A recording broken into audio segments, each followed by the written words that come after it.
സെക്രട്ടേറിയറ്റിന് മുന്നിൽ ആശാ വർക്കേഴ്സ് നടത്തുന്ന സമരത്തിന് ഐക്യദാർഢ്യവുമായി കലാകാരന്മാർ. സമരപ്പന്തലിനോട് ചേർന്ന് പൊരുതുന്ന സ്ത്രീ ശില്പം ഒരുക്കിയാണ് കലാകാരന്മാർ പിന്തുണ അറിയിച്ചത്. 33 ദിവസം പിന്നിട്ട സമരം കൂടുതൽ ശക്തമാക്കാനാണ് സമരസമിതിയുടെ തീരുമാനം.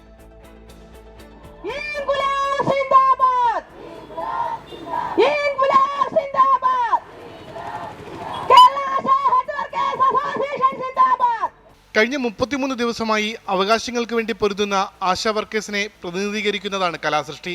കലാകാരന്മാരായ സി ഹണിയും അനീഷ് തകഴിയും ചേർന്നാണ് ശില്പമൊരുക്കിയത്.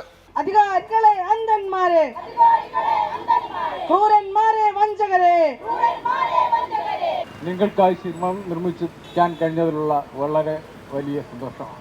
ഈ സമരം വിജയിക്കുന്ന ഒരു സമരമാണ്. കാരണം ഈ സമരം വിജയിച്ചില്ല എങ്കിൽ നമുക്ക് വലിയ ഒരു പ്രതീക്ഷ ഇല്ലാതാകുകയാണ്.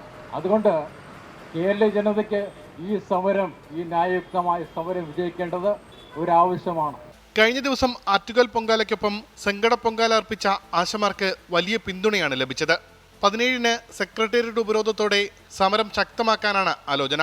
ഒരുപക്ഷെ കേരളം കണ്ടിട്ടില്ലാത്തത്രയുള്ള ഒരു സ്ത്രീകൾ നടത്തുന്ന വലിയൊരു ഉപരോധം നടക്കാൻ പോവാണ്.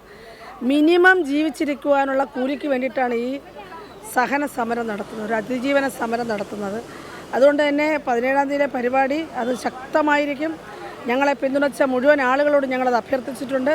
ഞങ്ങൾ നല്ല പ്രതീക്ഷയിലാണല്ലോ കഴിഞ്ഞ 32 ദിവസമായിട്ട് ഇവിടെ ഇരിക്കുന്നത്. തീർച്ചയായിട്ടും നമ്മൾ വെച്ച ഡിമാൻഡ് സർക്കാർ അംഗീകരിക്കും, നമ്മളെ സമരം സെറ്റിൽ ചെയ്യുമെന്നുള്ള പ്രതീക്ഷയിൽ തന്നെയാണ് ഞങ്ങളിരിക്കുന്നത്. കേന്ദ്രം ഇൻസെന്റീവ് കൂട്ടുമെന്ന് പ്രഖ്യാപിച്ചെങ്കിലും സംസ്ഥാന സർക്കാർ ഇതുവരെ വിട്ടുവീഴ്ചയ്ക്ക് തയ്യാറായിട്ടില്ല.